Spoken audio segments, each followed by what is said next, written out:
ఉమ్మడి విశాఖ జిల్లాలో 3 చోట్ల కౌంటింగ్ జరగనుంది. ఆంధ్ర యూనివర్సిటీలో 7 అసెంబ్లీ, విశాఖ పార్లమెంట్ ఓట్ల లెక్కింపు జరుగుతోంది. ఇక అనకాపల్లిలో 6 అసెంబ్లీ, అనకాపల్లి పార్లమెంట్ కౌంటింగ్ జరుగుతుంది. అల్లూరు జిల్లా కేంద్రం పాడేరులో 2 కౌంటింగ్ సెంటర్లలో పాడేరు, అరకు అసెంబ్లీ స్థానాలకు ఓట్ల లెక్కింపు జరుగుతుంది.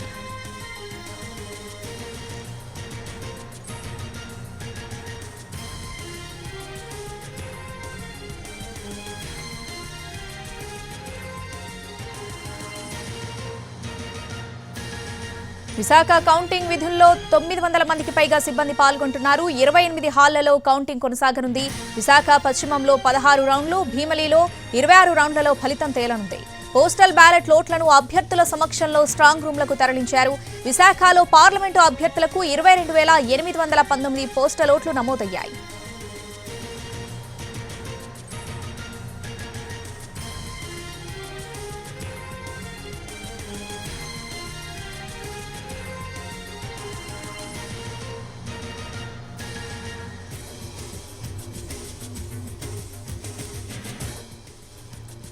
ఉమ్మడి విశాఖ జిల్లాలో 3 చోట్ల కౌంటింగ్ జరగనుంది. ఆంధ్ర యూనివర్సిటీలో 7 అసెంబ్లీ, విశాఖ పార్లమెంట్ ఓట్ల లెక్కింపు జరుగుతుంది. ఇక అనకాపల్లిలో 6 అసెంబ్లీ, అనకాపల్లి పార్లమెంట్ కౌంటింగ్ జరుగుతుంది. అల్లూరు జిల్లా కేంద్రం పాడేరులో 2 కౌంటింగ్ సెంటర్లలో పాడేరు, అరకు అసెంబ్లీ స్థానాలకు ఓట్ల లెక్కింపు జరుగుతుంది.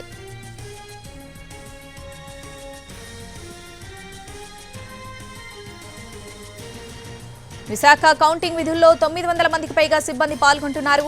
28 హాళ్లలో కౌంటింగ్ కొనసాగనుంది. విశాఖ పశ్చిమంలో 16 రౌండ్లు, భీమిలిలో 26 రౌండ్లలో ఫలితం తేలనుంది. పోస్టల్ బ్యాలెట్ ఓట్లను అభ్యర్థుల సమక్షంలో స్ట్రాంగ్ రూమ్లకు తరలించారు. విశాఖలో పార్లమెంటు అభ్యర్థులకు 22,819 పోస్టల్ ఓట్లు నమోదయ్యాయి.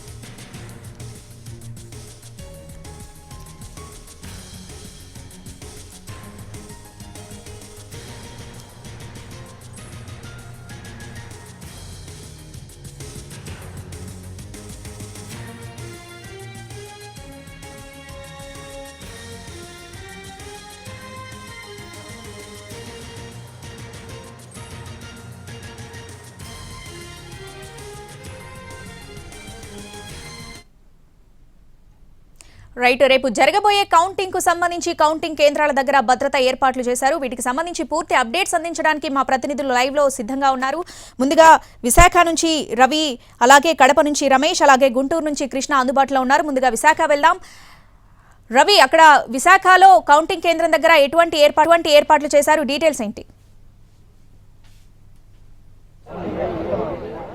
15 అసెంబ్లీ నియోజకవర్గాలు, 3 పార్లమెంటరీ స్థానాలు కలిగిన ఉమ్మడి విశాఖ జిల్లాకు సంబంధించి కౌంటింగ్ ఏర్పాట్లు పూర్తి స్థాయిలో జరిగినాయి. ప్రస్తుతం కౌంటింగ్ సంబంధించిన సిబ్బంది అంతా కూడా వారికి వేసిన విధులకు సంబంధించి ఎక్కడెక్కడైతే కౌంటింగ్ సెంటర్లో డ్యూటీస్ ఉన్నాయో ఆ సెంటర్లన్నింటికి కూడా ఇక్కడి నుంచి పాసులు తీసుకోవడం కానీ లేకపోతే ర్యాండమైజేషన్ ప్రక్రియ కోసం వెళ్తున్నారు. ఇప్పటికే పలు దఫాల ర్యాండమైజేషన్ కూడా జరిగిపోయింది. ఇక సిబ్బంది అంతా కూడా తాము కౌంటింగ్ విధుల కోసం సంసిద్ధమైన దృశ్యాలన్నీ కూడా మనకు ఆంధ్ర యూనివర్సిటీ దగ్గర కనిపిస్తోంది. ఆంధ్ర యూనివర్సిటీలో విశాఖ పార్లమెంటు స్థానానికి, అలాగే అనకాపల్లి పార్లమెంటుతో పాటు 6 అసెంబ్లీ నియోజకవర్గాలకు కౌంటింగ్ జరుగుతుంది. ఇక పాడేరు జిల్లా కేంద్రంగా ఉంది. పాడేరు జిల్లా కేంద్రంలో 2 అసెంబ్లీ నియోజకవర్గాలకు కౌంటింగ్ జరుగుతుంది. ఇందుకోసం ఆయా జిల్లా యంత్రాంగాలు పూర్తి స్థాయిలో ఏర్పాట్లు చేయడంతో పాటు సిబ్బందికి సంబంధించి ఇప్పటికే అనేక సార్లు శిక్షణా తరగతులు కూడా పూర్తయ్యాయి. ఇప్పుడు పూర్తి స్థాయిలో వారందరికీ కూడా పాసులు ఇచ్చి ఎక్కడైతే డ్యూటీలు వేశారో ఆ డ్యూటీలు వేసిన కేంద్రాలకు వెళ్లి రిపోర్ట్ చేయమని కూడా చెప్తున్న పరిస్థితి ఉంది. ఇక్కడ చూడొచ్చు, సిబ్బంది అంతా కూడా పూర్తి స్థాయిలో తమ పాసెస్ ఏవైతే ఉన్నాయో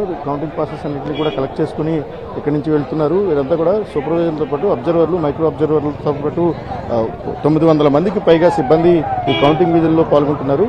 ఇక ఉమ్మడి విశాఖ జిల్లాకు సంబంధించి 30 లక్షల ఓట్లు నమోదయ్యాయి. వీటికి పోస్టల్ బ్యాలెట్లు కూడా అదనంగా ఉన్నాయి. ఈ పెద్ద ఎత్తున ఓటింగ్ నమోదైన క్రమంలో ఈ ప్రక్రియ అంతా కూడా సుదీర్ఘంగా సాగే అవకాశం కనిపిస్తోంది. విశాఖపట్నానికి సంబంధించి విశాఖ లోక్సభ స్థానం పరిధిలో వెస్ట్ కాన్స్టిట్యున్సీకి సంబంధించి 16 రౌండ్లలో ఫలితం వచ్చే అవకాశం ఉంది. తర్వాత అత్యధికంగా భీమిలి నియోజకవర్గం దాదాపు 3,60,000 మంది ఓటర్లు కలిగిన భీమిలి నియోజకవర్గంలో 26 రౌండ్లలో కౌంటింగ్ కొనసాగుతుంది. అది సుదీర్ఘంగా కొనసాగే అవకాశం ఉంది. ఏదేమైనా పూర్తి స్థాయిలో ఫలితాలను అనౌన్స్ చేయడానికి రాత్రి 9 గంటల సమయం వరకు కూడా అవకాశం ఉంటుందని జిల్లా కలెక్టర్, రిటర్నింగ్ అధికారి మల్లికార్జున ఇప్పటికే చెప్పున్నారు. ఓవరాల్గా ఉమ్మడి విశాఖ జిల్లాకు సంబంధించి పూర్తి స్థాయిలో సన్నద్ధత కనిపిస్తోంది. ఇక భద్రతా పరంగా అత్యంత కట్టుదిట్టమైన చర్యలు ఉన్నాయి.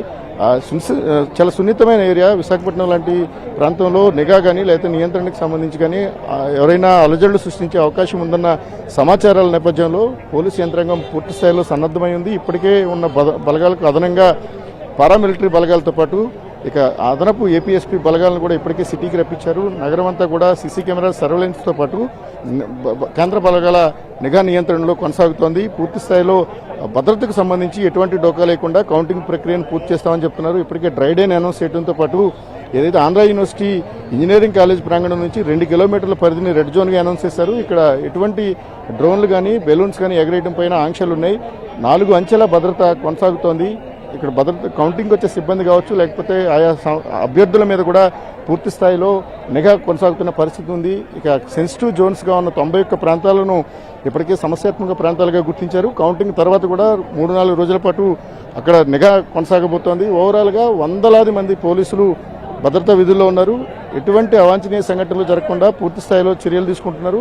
ఇక అరకు పాడేరు నియోజకవర్గాలకు సంబంధించి అవి కూడా చాలా సెన్సిటివ్ జోన్లుగా ఉంటాయి. ఆ ప్రాంతంలో కూడా పూర్తి స్థాయి భద్రతా ఏర్పాట్లు ఉన్నాయి. ఆ పాడేరులో కౌంటింగ్ జరుగుతుంది. ఇక అనకాపల్లి జిల్లాకు సంబంధించి అనకాపల్లిలో కౌంటింగ్, విశాఖపట్నానికి సంబంధించిన 7 అసెంబ్లీ నియోజకవర్గాలకు విశాఖపట్నంలో ఉన్న ఆంధ్ర యూనివర్సిటీలో కూడా కౌంటింగ్ జరగబోతోంది. Shravani. Right Ravi, thanks for the updates.